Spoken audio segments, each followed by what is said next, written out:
I'm going to start with this side of the room. I'm going to get you singing. No, I'm going to do it the other way around.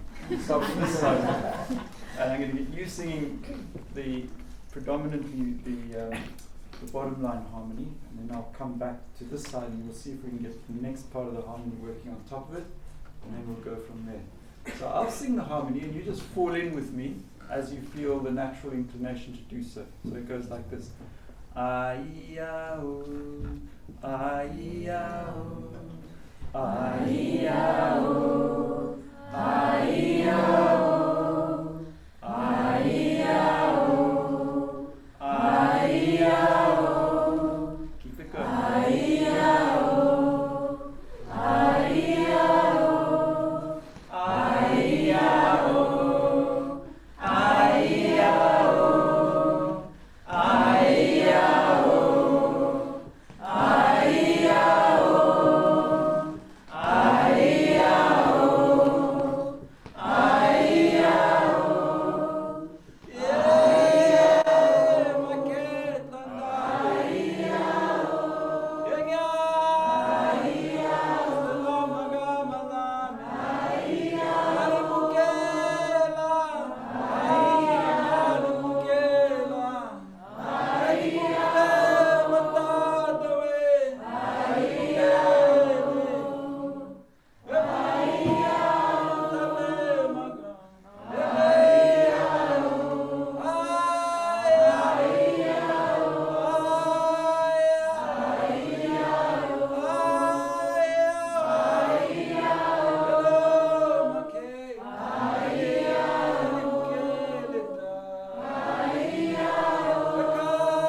There's a friend of mine here in England, down at the Schumacher College. He lives in Devon. He's very much a part of that. He says you can imagine the spirits outside, the ancestors, and they stand under trees smoking. And they're kind of, they're there talking amongst themselves. And if we can create enough of a din and excitement to get them to throw their cigarettes down and stamp them out to come and see what's going on, we might be lucky enough to have them in our presence. I think we managed that tonight. So, between Pat's song and our song, we've done that. I think I consider myself to be blessedly displaced. I was enormously fortunate to have been born where I was born, when I was born, and to all that I was born. The displacement goes back a long way, probably as long as all my ancestry has been human, but there have been a couple of really significant ones. I guess the first one was when my ancestors, my family clan, was most ignobly, well actually, let me put it another way, was kicked out of Scotland for being ignoble and being very less than honourable. And some went off to Nova Scotia, and some went off to Jamaica, and some came down here and settled in Devon. And then another displacement took place when my father found himself heading out to southern Africa. And my mother was already there, having been displaced somewhat earlier from these parts. And then I was lucky enough to be born there. And I was born in Harare, in Zimbabwe. And 2 days after I was born, I was in a Land Rover with my mother and father, driving across the Kalahari for 3 days on a dirt track to a very small sand settlement where they were living at the time, and that's where my life started. And it was in a context that, when I look back on it now, for me was unimaginably lucky. I had a blessed childhood. I had a blessed growing up process in amongst the natural world of Southern Africa and traditional people who had a deep and profound relationship with that natural world. And I was lucky enough to be incorporated within that. I was lucky enough to learn their language. And learning a language is a profound thing, because particularly if the language has come up from the very ground on which those people live, the relationship that language accesses you to is simply phenomenal. And so I come here talking to you in propitiation to that place and those people, and in incredible gratitude for what I had and for the enormous fortune that I carry as a result of that in myself. And I feel another displacement now, because all of that is gone. I left Botswana when I was 22, and I went down to Cape Town in further south in South Africa, deep at the southern tip of South Africa, to enter university. And at that time, Botswana was beginning, as I would see it, to enter a crisis, as development would see it, to enter a period of flourishing. So globalization arrived in force, more or less, at that time. It had been building up over that time. And Botswana became a resource, a rich resource for minerals and for agriculture, and all that impeded agriculture was cleared out of the way. So DDT-based products were sprayed across the country to get rid of tsetse fly and other so-called pests which prevented cattle farming and sheep farming, and goat farming and so on from happening. And as part of that, most of the ecosystem was set on a trajectory of destruction. And so in that sense, another major displacement, and one which for me is a fundamental crisis, and which I'm grappling with, trying to figure out. Because everything I talk about, I can't take any of you there and say, there it is. This is the place. These are the people. These are the animals. This is what I found. This is what I grew up in. This is what I had. In a certain sense, it's all just a story, or is it? It's all just a story because it's seemingly not there. But I have this deep belief that actually it is. It's deep within us. It's deep within everything. It's there. Things don't just go away because we change the surface on which things exist. It's still there somewhere. Perhaps, as Wendell Berry suggests, perhaps it's 3 nights deep. I'm not sure. But whatever the story, I do believe that we are at a time now where we're faced with the possibility that our relationship with the natural world and all that is other than human is going to finally disintegrate beyond repair. And the question is, how do we relate to that? What do we do? And I think the bottom of the story really starts with, what is the story? What is the story we tell ourselves, and what is the story we're told? What is the narrative of our time? What is the story of our creation? What is the story that describes to us how we got here? How it is that we come to be in this place now? How it is that everything comes to be the way it is? That's the core of it, in a sense. And we do have a story, and it's a very interesting story. the story of creation according to our scientific tradition, which says that somehow or other 13.8 billion years there was this mighty explosive outburst, out of which, through its gradual expansion and cooling, creation came into being. And all that we experience now as human beings came out of that. And we find ourselves here now explained in terms of these fractals of chance that resulted from that explosion in a certain sense. And what seems to be rather difficult to discern from this is a sense of the inherent meaning for my presence here. How do we find that? Where is that coded into that story? And to the extent that for some reason it seems to be very difficult to find it, meaning becomes something abstruse and hard to reincorporate within myself. So if we go back into our pre-industrial ancestry, we find that there were stories, many of them, that really described how all of this came about and who we are, as opposed to what we are. And within that, the fundament of relatedness and therefore meaning. So meaning was inherent in those stories. You didn't really have to look for it. It was there. It was fundamental to us. So I think this is the really big change that has taken place. The stories that I heard when I was growing up as a child were filled with meaning, and they gave a sense of meaning to me. I could feel that meaning emergent within myself.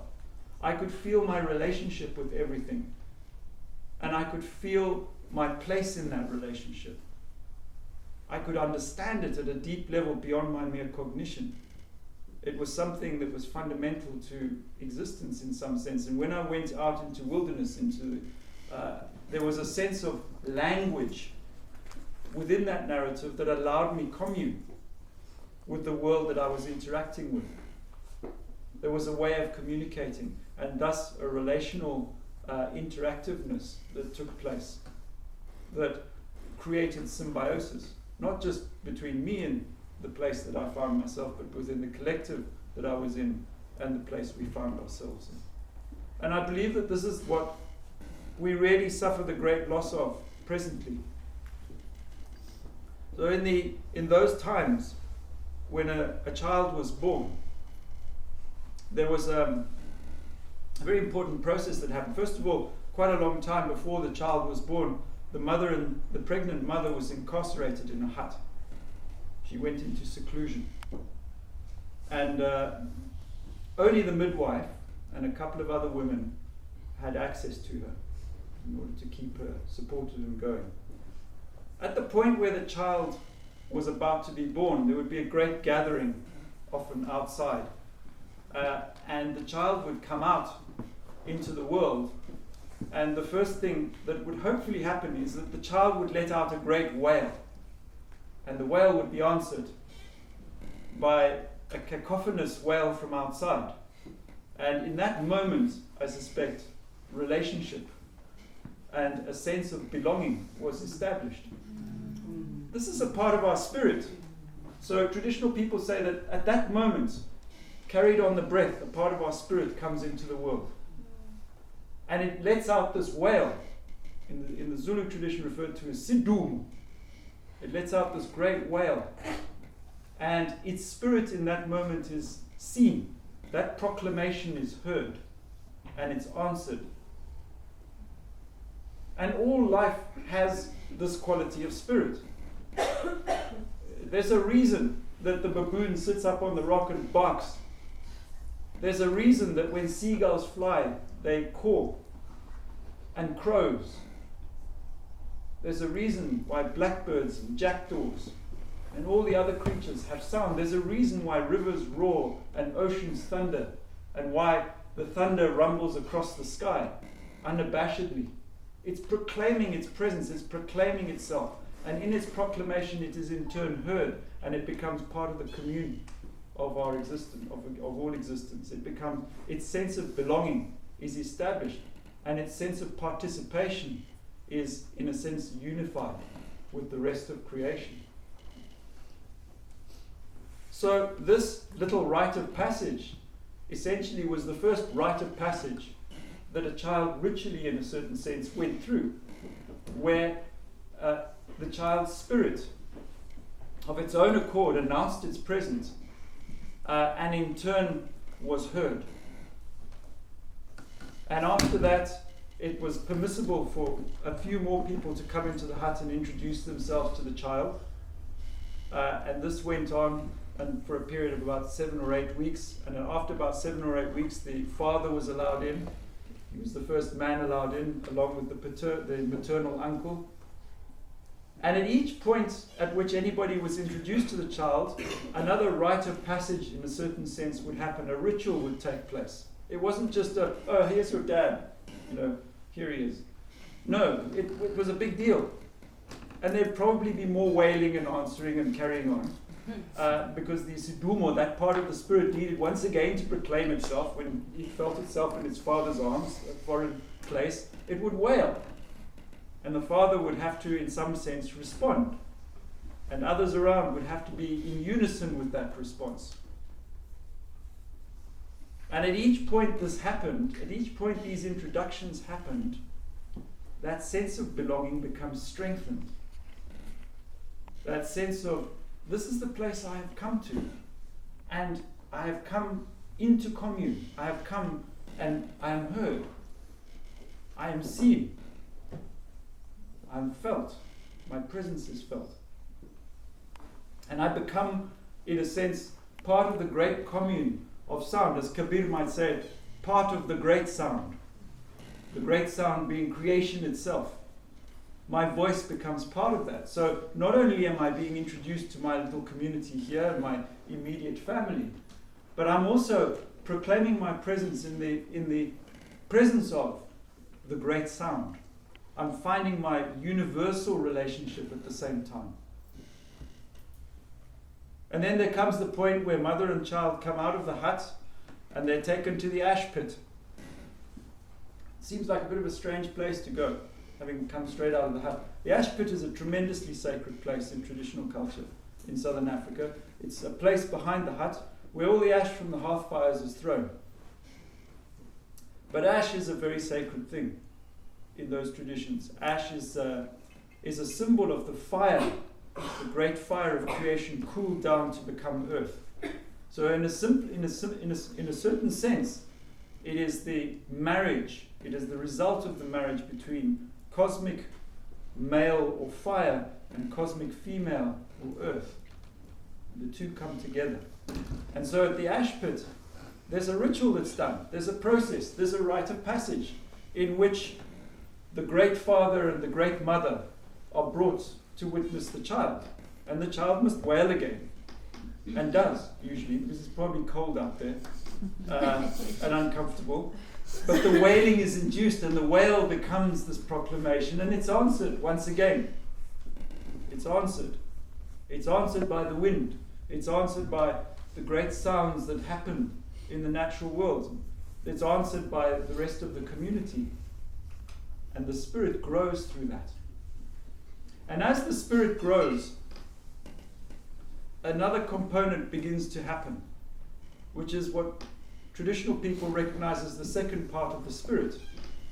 The second part of the spirit is our shining, the capacity to shine. Our eyes take on a shining. Our being takes on a shining. Ukhanya is referred to.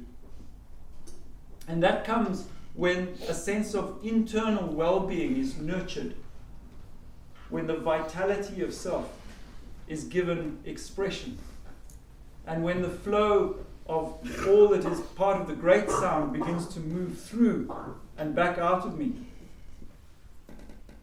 And that nurturing creates a kind of there's no good translation of it, unfortunately, but I can just call it an effervescent shining quality, the second part of our spirit.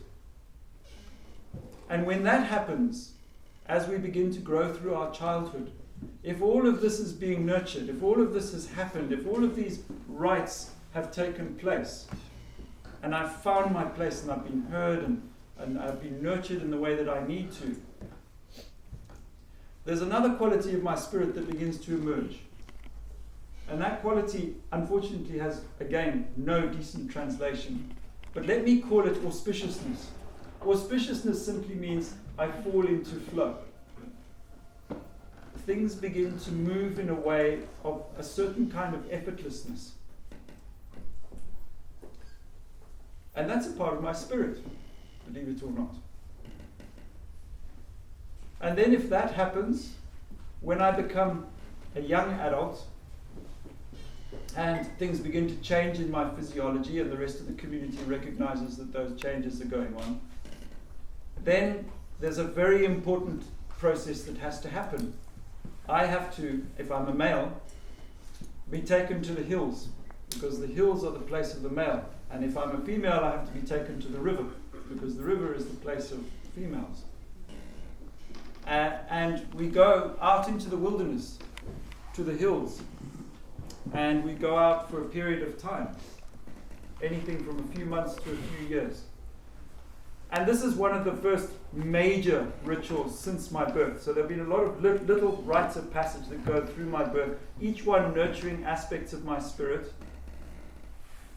But my birth of those was the biggest. The next really big one is this point where the child, in a certain sense, has had its time and must fall away, and somehow or other the adult must be born from that.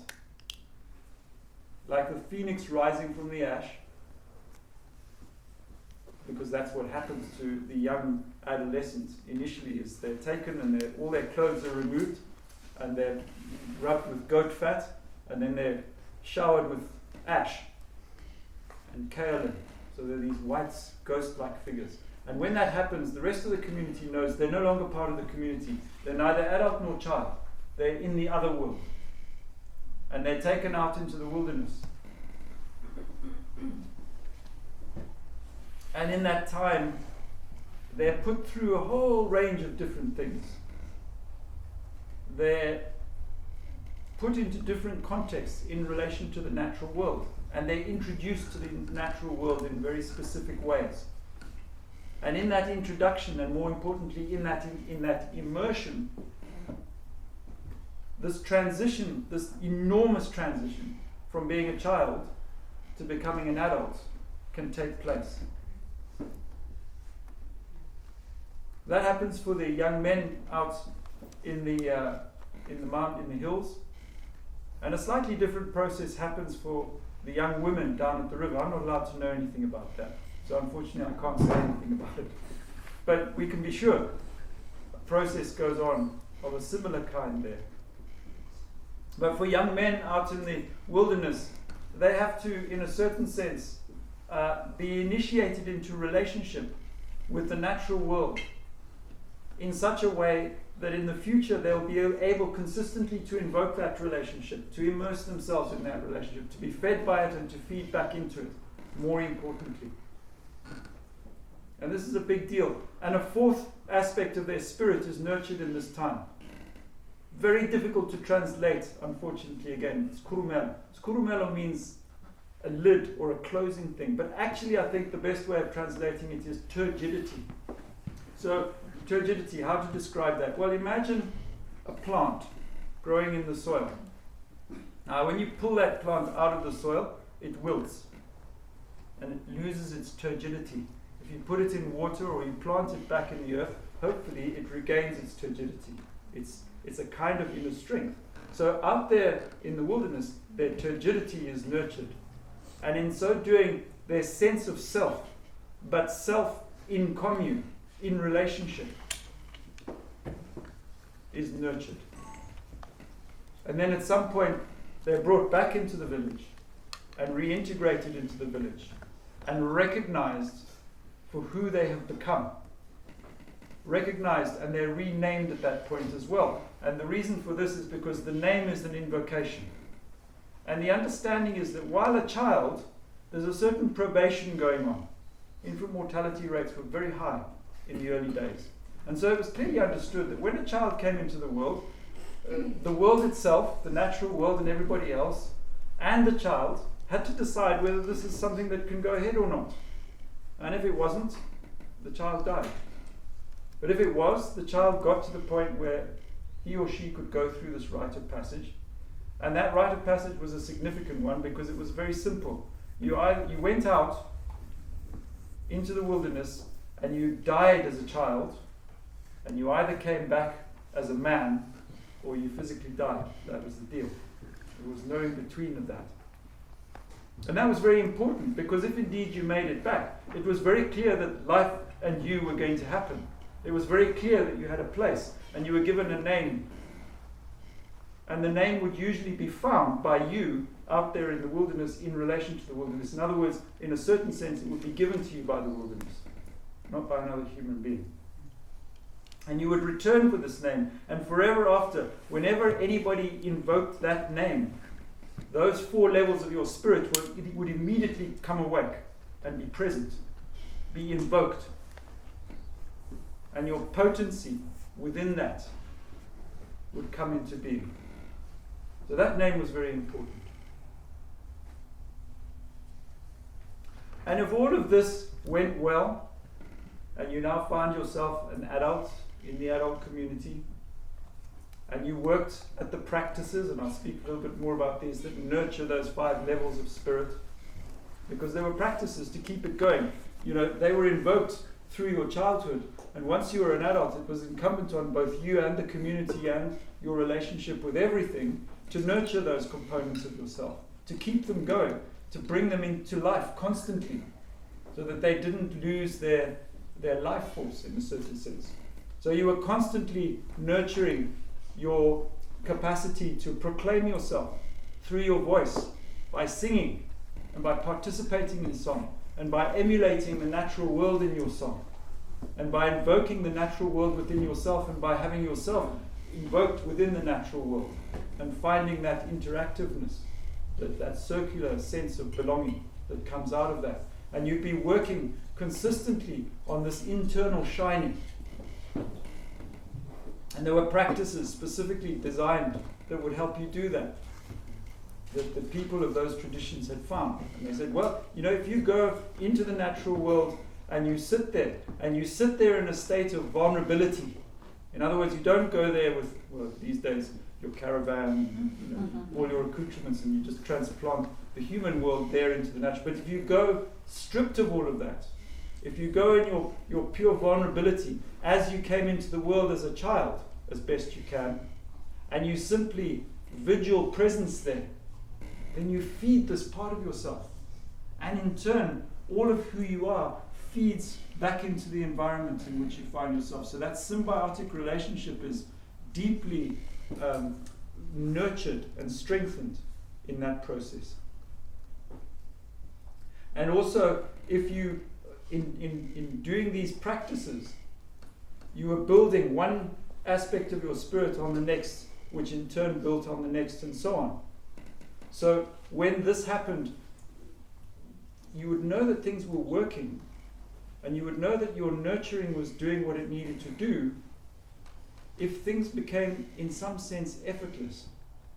And the extent to which things in any way backed up on you or on the community, it was understood that these parts of the spirit, we needed to go back and somehow work on them, nurture them, because in some sense there was a malnourishment that might be causing the state of things not to move into their place, not to flow in a semi-effortless way.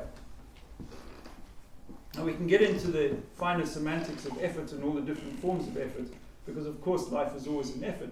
But effortlessness here is a sense of life opening out in front, and destiny somehow being reasonably clear. Somehow just being present, without one really having to agonize over trying to find it. It's just there, and it emerges within one.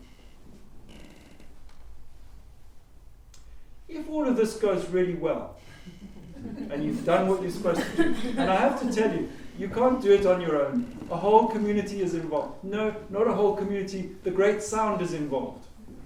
It's all part, it's systemic, this stuff. So the extent to which the system is working, these parts of the spirit are nurtured, and we find ourselves at midlife in a very interesting place, because we go through another major transition there. We move in latter midlife from the adult to the older adult, let me call it that. And a different nurturance starts to happen at that point. We continue with the practices, but the emergence that is encouraged to happen there is another difficult one to explain, to talk about. It's called siriti in the Tswana tradition. What is that thing? How do I explain? I'm going to relate a little story, which I think for me was my first real sense of what this thing, really is in a current context. I remember several years ago in Cape Town, there was this gathering of people from all over the world representing different spiritual traditions. It was called the Parliament of World Religions. And one of the people who was coming was the Dalai Lama. And I was invited to a gathering of people who were going to, essentially meet the Dalai Lama. And I was very excited about this, so I thought I better find out a bit more about it. I had no idea who the Dalai Lama was. So I went off to the bookshop and I found books on the Dalai Lama, and I started reading books by the Dalai Lama on his, and I battled to get it. I really didn't get it. I couldn't figure out what he was on about. It seemed strange and somehow simplistic even. What was all this fuss about the Dalai Lama? Who is this person? Anyway, I gave up eventually, and then come the appointed time, and it was a cold, dark winter night. Very cold. And I was sitting at home and I was thinking, do I really want to go? It's cold, it's raining. In Cape Town winters you get these potent winds blowing the rain almost horizontally, and you're bound to get absolutely soaked and far colder than you already are. Anyway, I finally thought, there are a whole lot of people going who are depending on me being there as well, so okay, I'm going to go, I'm going to make this thing, I'm going to do this thing. And so I trundled along through the weather in my little car, and I arrived at the University of Cape Town Sports Centre, which was where it was to be held. And the room designated for this turned out to be a basketball pitch in the middle of this concrete building. And I walked in and I sat down on a little white plastic chair, and there were about 100 of them put out.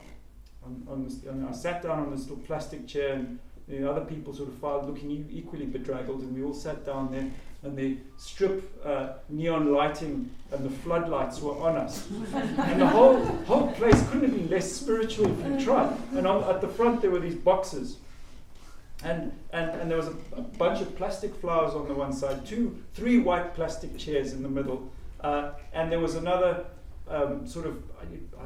perhaps it was a statue of some sort, I don't know. But it was a sort of unrecognizable thing that was meant to be decorative and meant to imbue some sense of spirituality to this place, I think. Perhaps it was the Buddha, I don't know. Anyway, we sat there, and because of the weather conditions, the Dalai Lama was late, and the wind howled, and the wind and the rain beat against the high windows at the top, and it was freezing. I mean, it was absolutely freezing. And we sat huddled in these cold plastic chairs, sort of creaking and groaning as you moved. Every time you moved, they did exactly the same the floor does. And so there were a lot of these chairs, and they were all, and it was a sense of restlessness. And then an entourage arrived, 5 people in all, in the midst of which was the Dalai Lama. And in the moment the Dalai Lama walked into that place, I got it. Suddenly, I got it. You don't need books. You don't need books to understand who the Dalai Lama is. He's got something. He's got something. What is that thing? I don't know. Is it 1,000 generations of being Dalai Lamas? Is it the incredible tradition of Tibet and the ardor of what he has to go through to become what he has to go through to become? Is it his exile and his fleeing to India and all the hardship he had to go through there? Is it his incredible, deep spiritual practice that he does every day? Is it all the diplomacy that he has to employ and being the head of this great group of people dedicated deeply to their practice? I don't know what it is, but he's got this thing, siriti. And the cultivation of the elder is that quality. The cultivation of the elder is that quality. And so the rite of passage of becoming an elder has to somehow try and prepare you. First of all, it has to tell you, okay, there's this quality. You know it, you as a child, you saw it, as an adult, you went to elders and you felt it. When you sit in the front of it, in the presence of a true elder, they say, you sit in the shade of that elder. Now, interestingly, the word shade, muriti, is very similar and is derived from the same root etymological source as siriti, the great shade. It's a nurturing shade. It's a numinous shade. It's a profound shade. And the greater the elder, the deeper the shade.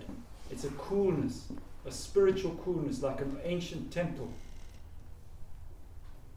And in itself, it is a repository of everything that is profound about the culture. It is a repository of everything that is profound about the relationship of that culture to the rest of the contextual world in which it lives. That's what this quality is. And not only humans have it. Because I've just been down in Dartington, and I've been teaching 2 weeks there in the Great Hall, Dartington Hall. And those of you who've been there, you'll know that out the back of this hall, there's a tree, a yew tree. Now, I've heard various speculations on how old it's anything from 1500 to 3000 years old. We don't know, but something in that region. Put that all aside. When you go under the branches of this tree, a deep shade envelops you. A deep coolness comes about you, and a sense of awe. And a sense that this place is somehow sacred because of this tree. This place also is deeply nurturing. And that the tree is therefore an elder. We can find that in the oak trees and ash trees and elm trees. And if you stand near a great elephant, a lion, if they've been down the path and they've become elders, no matter who they are, and this can be a great river who started its life somewhere way up in the mountains as a little trickle, and by the time it comes to the autumn of its days, as it nears the sea, it's this vast presence. It has seriti. And when you stand before it, you're awe-inspired. You're gathered up in its shade, its great shade. And it is an elder. So the elders then become, in a certain sense, the repository of siriti and the producers of siriti for the rest of the culture. And they become the great motivation for all these other practices that feed that. Because if all of those practices are not practiced by me as an individual, by the culture to which I belong, by the rest of nature to whom I'm related, then that siriti can't come into itself. I find myself as an old person lost, unsure of myself, and as a young person wondering who the elder actually is. So we find ourselves now in difficult times. I suggest times when primarily what we're seeing is a breakdown of relationship. A breakdown of relationship between ourselves and a breakdown of relationship between all of the rest of the living universe in some way or other. And a terrible isolation comes out of this. And in addition, there comes with that a breakdown of the qualities of our spirit, our capacity to proclaim ourselves. In the place of us proclaiming ourselves in this natural way that we once did, our machinery does it for us now, the roar of bulldozers and thundering percussion drills. And they're proclaiming their spirit potently. What are we doing? We're sitting back and letting that become the great sound. Well, it's good in some senses, I suppose, but in others we really have to ask what's going on here. So, and in the same sense, we're pushing nature further and further away from us and incarcerating and enwalling ourselves away from it. And so the immersions that the other practices require in the natural world are being denied us. And so a great malnutrition sets in. And we find ourselves in deep existential trouble. I find myself in that place right now. I find myself in that place because I don't really know right now how to get back to those practices, how to rekindle that relationship. Well, perhaps it's not quite true. I have a sense of how that can happen, and I think it's relatively simple. We just got to do it. We just got to do it. There's simple practices. We've got to go and sit in nature. We've got to rend ourselves vulnerable to it once again. We've got to get back to using our voices and proclaiming our sense. And as Pat said earlier, we've got to find what it means to reclaim this notion that being a human is it's who we are, and we belong. And those practices are there, and we've grown those practices over all this time in order to remember meaning reclaim, bring back, recollect, bring ourselves back into the totality of who we actually are, rather than the infinitesimally small sliver of who we think we are now. That's a great reclaiming. And it's a reclaiming that's done in relatively simple practices, but believe me, practices which, if we practice them in the current context, are incredibly radical. And I think the call right now is to be radical, because we live in radical times. We have to be radical in the sense that we've got to say, so hang on, how do we actually, what can we do right now in this great bereavement of what being human means? It's one thing to understand that that's what's happening. It's another thing to actually say, okay, now what do I do with that? And I'm suggesting to you that we can begin these practices in very simple ways. We can begin them. We can go back into wilderness, or at least into nature. We can sit under great oak trees and yew trees, and we can, in a certain sense, rend ourselves open and vulnerable to the great shade of their siriti. We can go down to the ocean and rend ourselves vulnerable to its great shade and to the great rivers. And once again, we can immerse ourselves in the potent siriti of hills and mountains. There's a very important site near where I live in Botswana. It's an interesting place. It's called Mudipe Hill. And Mudipe Hill is said to, there's a hole near there. And it's said that human beings, and like Pat said, they believe there too, that human beings were the last to come to Earth, and we had to figure out how to negotiate to live here, because the law already existed and we came into it, and we had to, if we want to live here, we've got to figure out the law.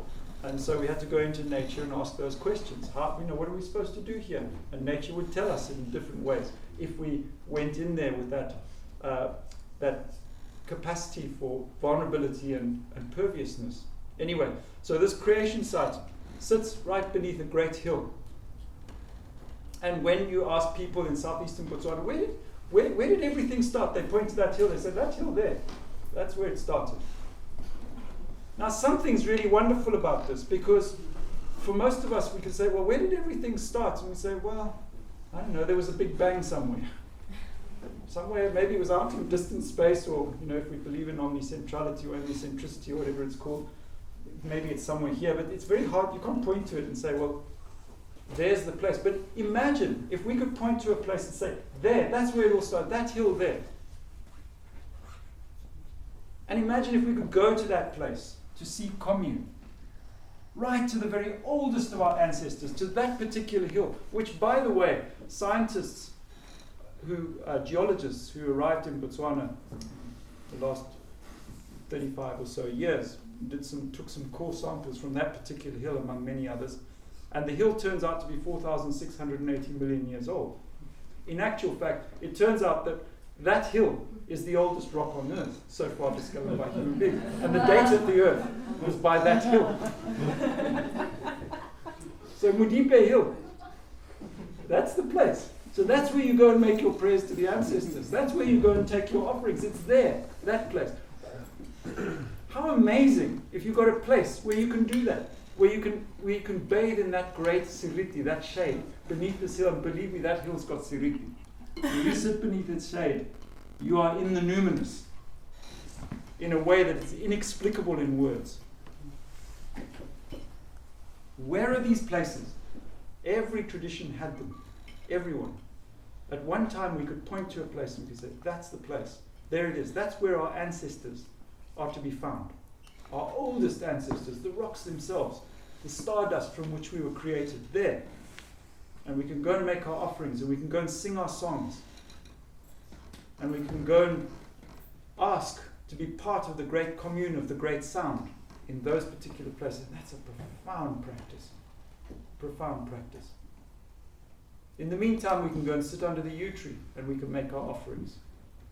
Or we can go to the hills and mountains here and we can go and make our offerings to our oldest ancestors and ask them to come back through the lineages and to imbue within us the memory of who we are, so that we can remember, regather ourselves. So I think that's all I'm going to say for now. Thank you.